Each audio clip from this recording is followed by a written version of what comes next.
राधे राधे गुरुदेव। गुरुदेव, सत्य की राह पर चलने वाले इंसान को भगवान जी इतनी परीक्षा क्यों लेते हैं? आर्मी के आदमी को दौड़ना सीखना पड़ेगा। आर्मी के आदमी को वो ट्रेनिंग के जितने सूत्र हैं सब उतारने पड़ेंगे, तभी वो आर्मी फौज में हो जाएगा। समझे ना? भारत का एक सैनिक बनने के लिए कितनी कसौटी चाहिए आप देखते हो ना। इतनी ऊंचाई, इतना ये, इतना निरोग, इतना ये। तो भगवान का पार्षद बनने के लिए कितनी कसौटी चाहिए? वही कसौटी होती है।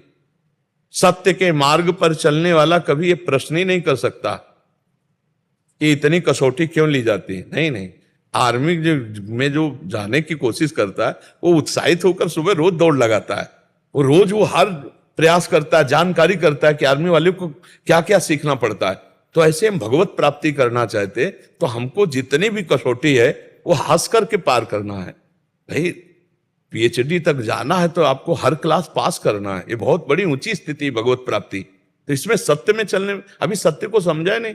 जैसे हम सही रास्ते पर चलते हैं ना महाराज जी, तो हमें कोई ना कोई गलत रास्ता ही नजर आता है, कोई बाहरी वेग।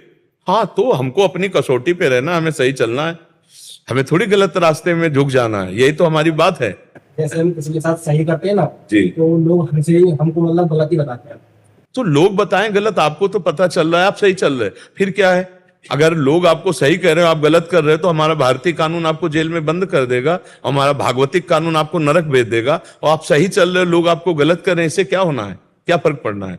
आपको तो आनंद मिलेगा ना, आप तो सच्चिदानंद को प्राप्त हो जाएंगे ना। तो आपको दूसरों के मुख के अनुसार सुनकर हम थोड़ी चलते, हम तो शास्त्र और संतों के मुख के अनुसार सुन। सत्य मार्ग दूसरों से नहीं, बातुल भूत विवश मतवारे, ते नहीं बोले वचन विचारे, तिनकर कहा सुने नहीं काना। ऐसे माइक जो माया में फंसे हुए लोग हैं, इनकी सलाह मानी जाती है क्या? हमको इनकी बातें थोड़ी माननी है। हमको गंदे आचरण का त्याग करके और सत्य मार्ग में चलना, चाहे सब हमारी निंदा करे, चाहे सब हमारी वंदना करे, इससे हमें कोई फर्क नहीं पड़ता। हम अपने मार्ग में अटल हैं, ऐसे चला जाता है इस मार्ग में। हमारे पास एक ही उत्तर है, बिना भजन के कुछ नहीं होगा। बिना भगवान के भजन के कुछ नहीं होना। नाम जप करो, बुद्धि शुद्ध हो जाएगी, आत्मबल प्राप्त होगा, सही चल पाओगे। हम अनुभव की बात कहते हैं। समस्त संसार को सुख शांति और दुखों से निवृत्ति का एकमात्र उपाय है भगवान के नाम का जप। अगर नाम जप नहीं कर रहा, कोई भी हो, कहीं भी हो, असंतुष्ट होगा, चिंतित होगा, शोकित होगा, दुखी होगा, कुछ भी कर ले। ये हम अपने अनुभव, अपने संत गुरुजन, शास्त्र और गुरुवाणी महापुरुषों के वचनों के अनुसार करें। बिना नाम जप के, बिना संतों के संग के इन दुखों से पार नहीं पाया जा सकता। नाम जप करते हो? हाँ, उसी को और बढ़ाओ। कोई नशा तो नहीं करते?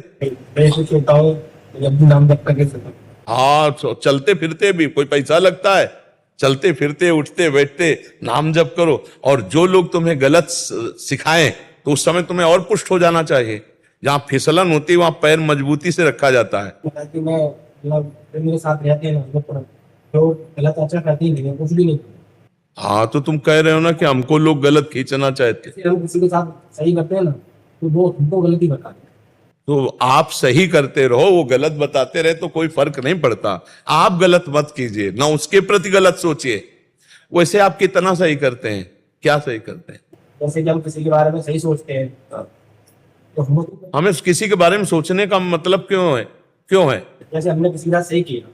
क्या किया? मतलब कि जैसे अच्छा, जैसे होता है ना, मतलब ज्ञान वगैरह, मतलब नहीं, आप वगैरह वगैरह क्या आप किया, क्या हमें बताओ ना।